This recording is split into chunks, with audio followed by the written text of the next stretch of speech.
Pengajian tafsir Al-Jilani ya sudah sampai pada ayat 156 ya. Surat At-Taubah. A'udzu billahi minasyaitonir rajim. Bismillahirrahmanirrahim.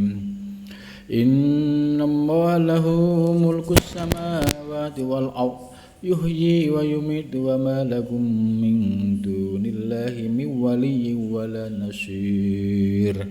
Laqad tabawwa'u 'alan nabiyyi wal muhajirin wal ansari alladziina tabauhu fis sa'atil usrati min ba'di ma kada yazi'u qulubu fariqin minhum summa taba 'alaihim innahum bihim ra'ufur rahim. Wa 'alas salasati alladziina khulifu hatta idza dhaqat 'alaihimul ardu bima rahabat wa dhaqat 'alaihim anfusuhum wa dhannu an la malja'a minallahi illa ilaihi summa taba 'alaihim liyatubu innallaha huwat tawwabur rahim.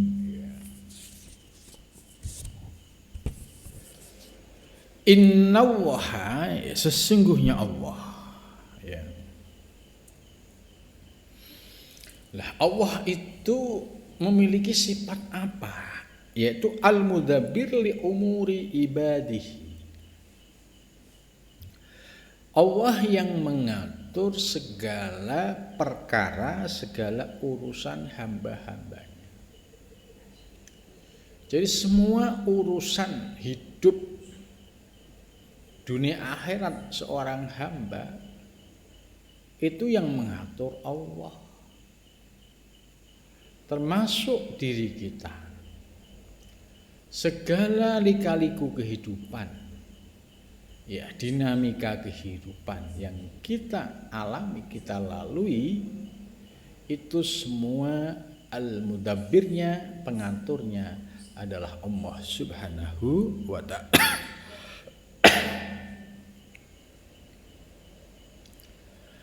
Bikulli syai'in ya. Lahu bagi Allah mulkus samawa. Allah ini yang memiliki kerajaan bumi ya. Wa ma fiha, dan apa yang ada di dalamnya. Wal ardi, dan bumi ya, langit ya. Jadi mulkus samawat yang memiliki kerajaan langit, wal ardi, dan bumi ya, wa ma fihima. Jadi alam semesta itu semua milik Allah,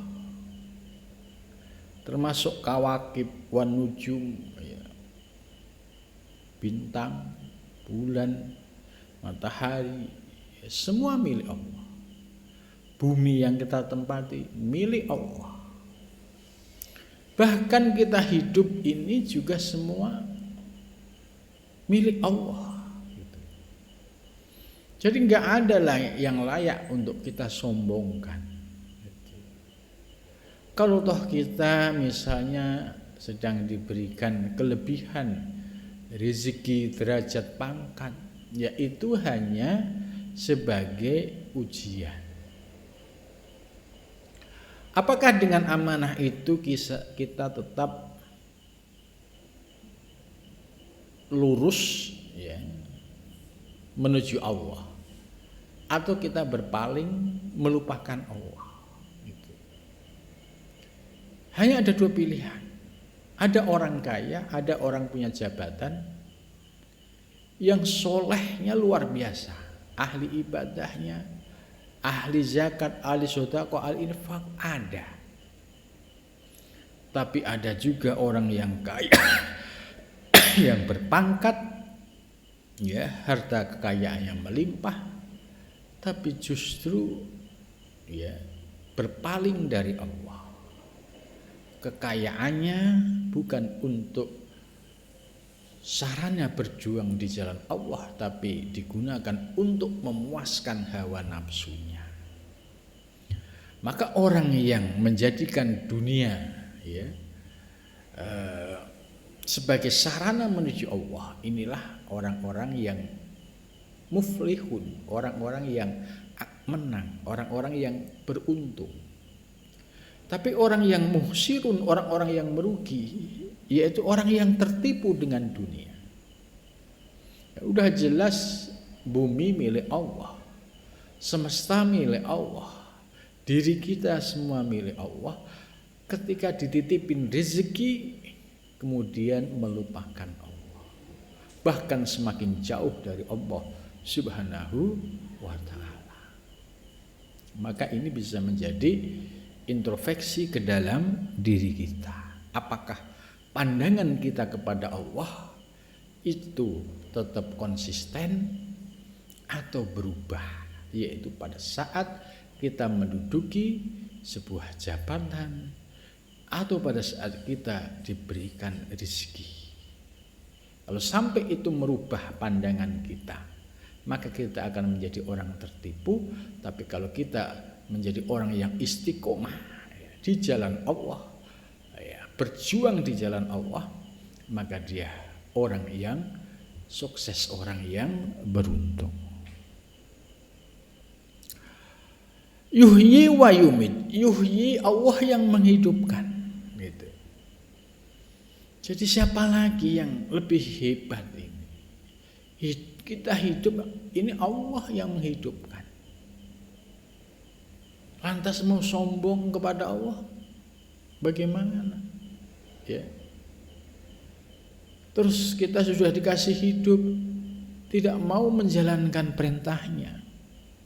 Ya, ini hamba yang tertutup hatinya. Udah dikasih sarana hidup, udah dikasih ya kehidupan, tapi disuruh menjalankan apa yang diperintahnya, ogah-ogahan, balelo.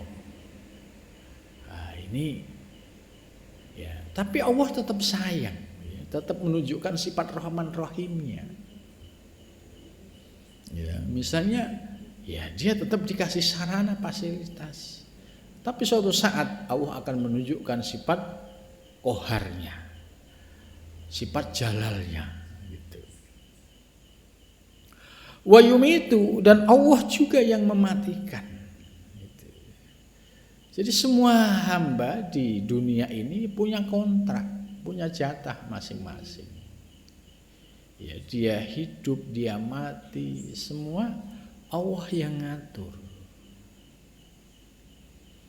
Ya, kesadaran bahwa Allah yang menghidupkan kita, Allah yang mematikan kita, ya ini perlu kesadaran rohani, spiritual ya.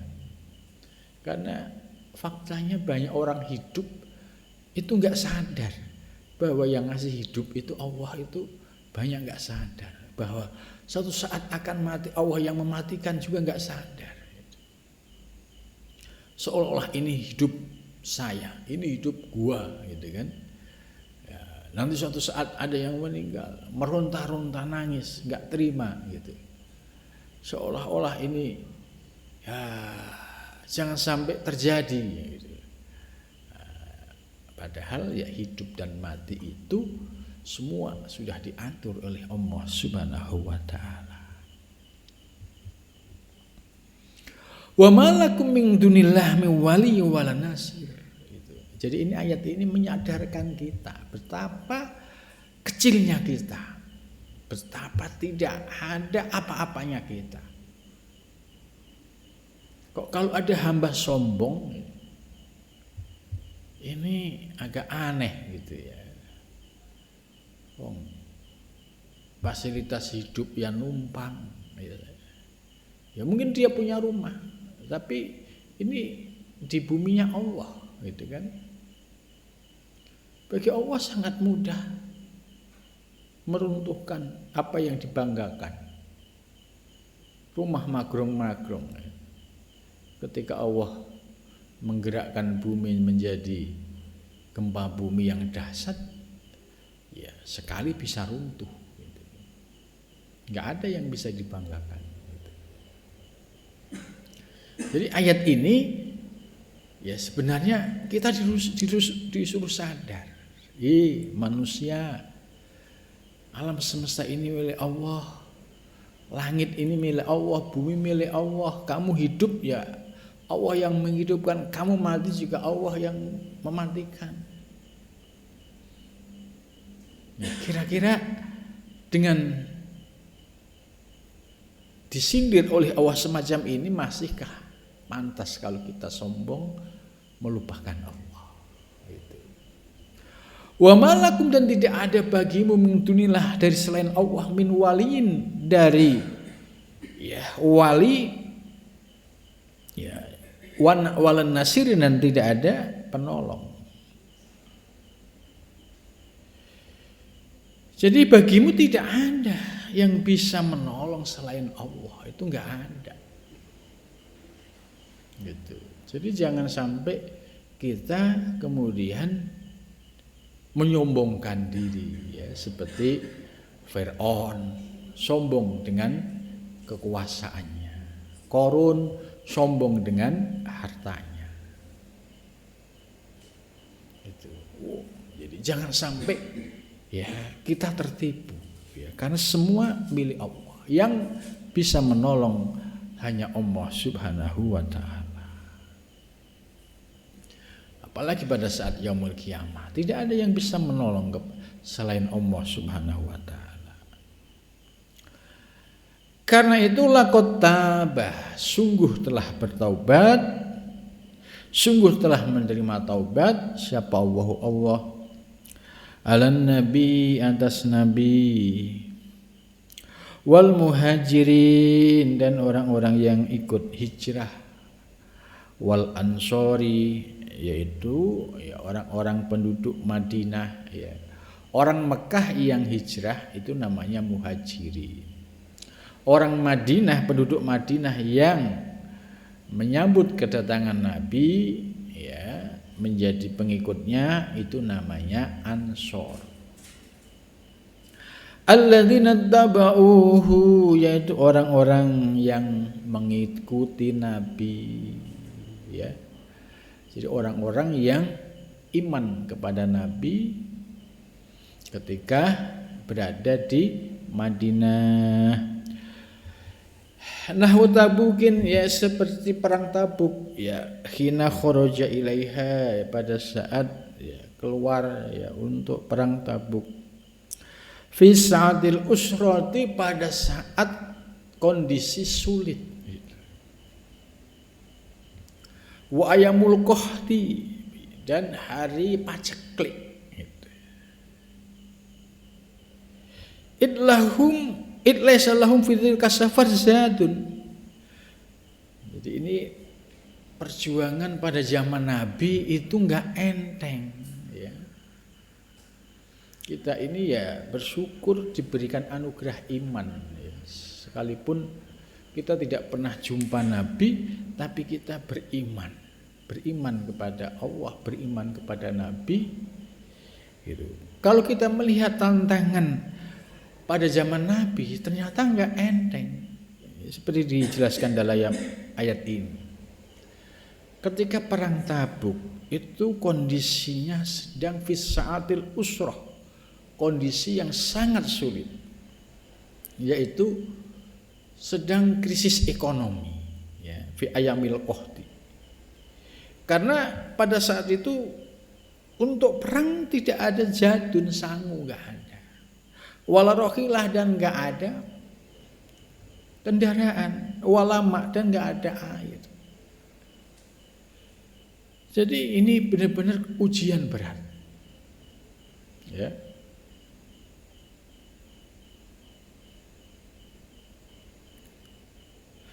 Wa qasimi tamr bi nasnati fi yaum, dan kurma itu dibagi satu itu untuk orang dua, ya, fi yaumin, dalam satu hari. Bisa membayangkan kurma satu, ya, dibagi untuk 2 orang, ya, dalam satu hari. Karena ya kondisinya ya sedang paceklik gitu. Begitu juga minumnya, ya, minumnya juga sangat terbatas dan situasinya min syiddatil atos, sangat haus, ya, sangat panas.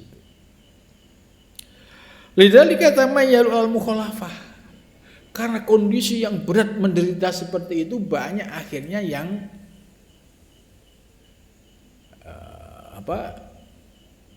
tidak meneruskan gitu. Kalau yang imannya masih kuat, ya tetap beriman kepada Nabi, ya, tetap berangkat.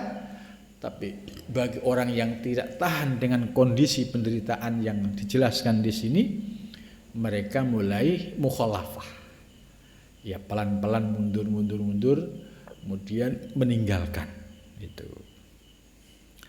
Mim ba'di ma kadza yazigu qulubu fariqim minhum.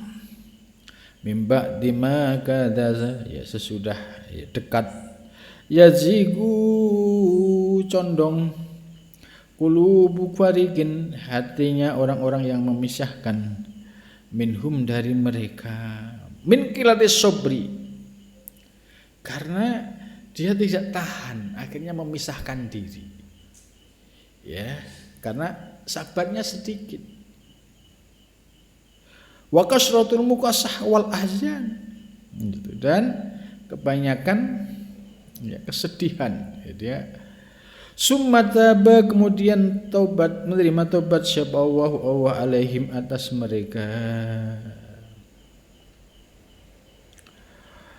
Ya, jadi pada zaman perang Tabuk ini, ya, kondisinya yang sangat menderita, ya, di situ, ya, umat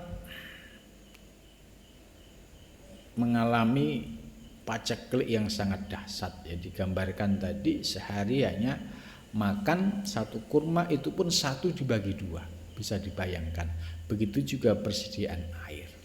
Nah, akhirnya ada orang yang pelan-pelan mundur, tapi ada orang yang istiqomah. Lah, orang-orang yang mundur kemudian ada yang sadar, kemudian dia kembali, ya, tobat kembali kepada Allah, ya, dia akan diterima. Tapi kalau dia sudah mundur kemudian ingkar, ini yang tidak diterima tobatnya oleh Allah Subhanahu wa taala. Innahu, sesungguhnya Allah Subhanahu wa bihim, dengan mereka, raufun, ya, yaitu Allah, yes, rauf, yes, halus, ya, lembut,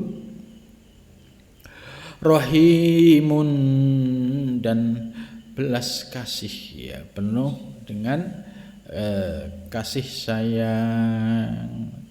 Jadi sesungguhnya Allah sengaja, ya, memberikan situasi kondisi yang demikian itu karena untuk melembutkan hatinya, yaitu menguji kesabaran supaya orang itu bisa sabar menghadapi situasi, ya, setelah diuji, gitu. Di situ akan menunjukkan kualitasnya. Kalau orang dalam kondisi normal-normal saja, ya, itu nggak ada peningkatan kualitas batiniahnya, gitu. Maka di sini akan kelihatan kalau diuji kok tetap kokoh keyakinannya, nah ini berarti keyakinannya, hatinya, keimanannya ini memang dia memiliki keimanan yang kuat. Tapi kalau dia berubah kemudian balik arah, nah ini berarti, ya, dia akan menjadi orang yang merugi.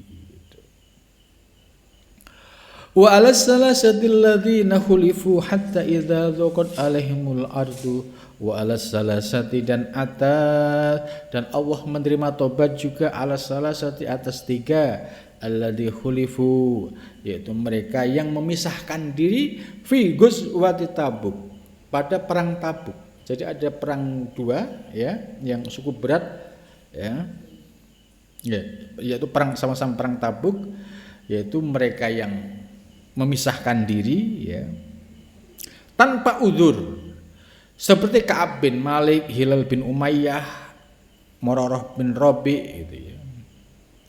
Mereka tidak mengikuti Rasul dan orang-orang mukmin, gitu. Hatta idza dhaqat, hingga apabila sempit alaihim atas mereka al ardu apa bumi, bima dengan sesuatu rohubat, ma'ah us'atiha wa fasqatiha. Jadi ketika dia mengalami kesumpekan, ya, wa dhaqat alaihim anfusuhum, dan sempit atas mereka jiwa-jiwa mereka. Jadi maksudnya begini, orang yang diuji ketika perang Tabuk, ya, dengan kondisi ujian penderitaan yang luar biasa, kemudian dia memisahkan diri dari Nabi, ya, padahal kondisinya sama, gitu. Ya, pada saat itu kondisi pacekliknya itu dialami, ya, semua orang. Terus dia memisahkan diri dari Nabi dan para sahabat dengan tujuan mau mencari solusi. Bagaimana mungkin, ya, bisa ketemu solusi? Kondisinya memang lagi paceklik semuanya. Maka akhirnya dampaknya, kalau orang yang bersama Nabi sekalipun dalam kondisi paceklik yang menderita, dia tetap ada kenikmatan imannya. Tapi orang yang berpaling dari Nabi tadi, ya, kemudian dia memisahkan diri dari Nabi, pulang, justru hatinya menjadi sempit, menjadi rupek, ya, karena tidak ada cahaya keimanan. Jadi maksudnya dia memisahkan dari Nabi supaya dapat solusi, tapi justru tidak ditemukan solusi, malah rupek hidupnya, rupek hatinya, rupek jiwanya. Ya, begitu juga, ya, orang-orang yang berjuang di jalan Allah. Posisi sudah berada di tempat sarana berjuang di jalan Allah, tapi tidak merasa nyaman. Pengen nyari solusi di luar yang dianggap itu lebih baik. Bukannya lebih baik, justru semakin sempit, semakin rupek, ya. Apalagi di dalam hatinya tidak ada keimanan lagi. Kalau orang menderita, hatinya ada keimanan, masih ada cahaya ilahiyah, sehingga ada ketentraman, ada kenyamanan. Tapi kalau orang jauh dari Allah, sama-sama diuji kerupekan, yang ada adalah penderitaan. Itu. Yang ada hanya penderitaan dan penyesalan. Itu. Wadunnu alla malja, dan mereka menyangka, ya, dengan berpisah dari Nabi itu seolah dapat solusi. Alla malja, sesungguhnya tidak ada tempat lari minallah dari Allah, illa ilahi, kecuali kepada Allah. Jadi nggak ada tempat berlari lagi kecuali kepada Allah Subhanahu wa ta'ala. Summa taba, kemudian dia tobat, ya, setelah dia kepentok, ya, akhirnya tobat, ya, alaihim, atas mereka Allah menerima tobat mereka, liyatubu, supaya mereka bertobat, wa yurji'u ilallah, dan kembali di jalan Allah, nadimin, dengan penuh penyesalan. Fayaghfiru lahum, maka Allah mengampuni, wa ya'fu an zalatihim, dan Allah mengampuni atas terplesetnya, ya, sikapnya yang buru-buru tadi memisahkan diri dari barisan Nabi. Gitu. Innallaha, sesungguhnya Allah, huwa tawwabu, Allah penerima taubat, ar-rahimu, dan Allah maha penyayang. Jadi Allah, ya, selalu memberikan, ya, menerima taubat hamba-hambanya sekalipun dia pernah terpleset dalam kesesatan. Mudah-mudahan Allah Subhanahu wa ta'ala senantiasa membimbing kita sehingga kita diberikan kekuatan lahir dan batin untuk istiqomah di jalan Allah. Amin ya rabbal alamin.